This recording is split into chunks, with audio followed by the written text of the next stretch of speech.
A closeout or clearance sale. A closeout sale or clearance sale is the final sale of an item either by a retailer or sell-off of a retailer inventory to a third-party company. It may be a given model of item that is not selling well, or in the case of the final closure of a retail because of a location, a fire sale, extra inventory, or especially because of bankruptcy. The way I just said that really kind of muddled the meaning of that sentence, so I might just try and say it again. I used to be good at just reading and making it sound, or making it make sense, but I find it a lot harder now. It may be a given model of item that is not selling well, or in the case of the final closure of a retailer because of a location, a fire sale, extra inventory, or especially because of a bankruptcy. In the latter case, it is usually known as a going out of business sale, and it is part of a liquidation. A hail sale is a closeout at a car dealership after hail damage. Often when the store is shutting down, they let people know that this is their last chance to buy the merchandise. However, often it's companies that can't sell their inventory, inventors that had a bad idea, or businesses that are looking for fast cash flow to pay for their bills, such as payroll, etc. A closeout store is a retailer specializing in buying closeout items wholesale from other retailers and selling them at a discount.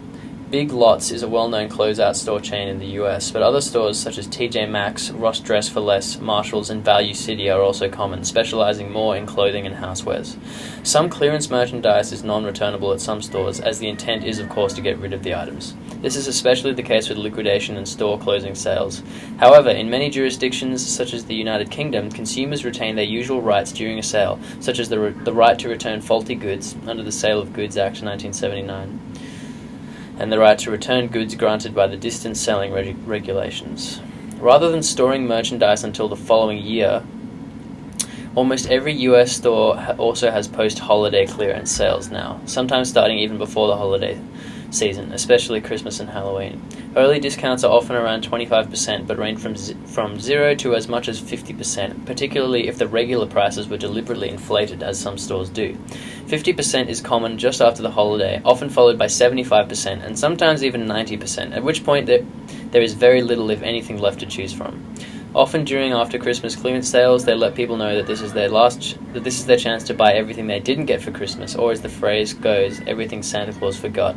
Particularly in Canada, Boxing Day sales draw large crowds of shoppers seeking after Christmas closeout deals. Some stores do pack up holiday merchandise after going 50% off for a week or so, but often fail to remove the items from shelves before going back to regular price, especially if the items are non-perishable. A few merchants actually get credit back from vendors if they do not sell certain merchandise. This in turn is more common with perishable merchandise such as fresh food, who in turn may sell it to a closeout store at reduced prices. Some customers take note of when specific retailers normally mark down merchandise further, showing up at the store on the very first day for the best selection. More general seasonal merchandise, such as winter clothing or summer patio furniture, is also put on clearance, but at more irregular times, making way for new fashions and fads. Even thrift stores have rolling closeouts. In this case, all merchandise put out in a given week is given a colored tag or a letter to indicate what color if the item is directly marked with a grease pencil. During the last week before the color is used again, everything marked in that color is discounted, usually by 50%. At the end of the week, all remaining items with that tag color are removed from the shelves. There are typically 4 colors so that all merchandise is rotated every month or so. Some independent stores may use other similar systems, such as using more colors and possibly marking down a color by 25% the week before it goes 50% off.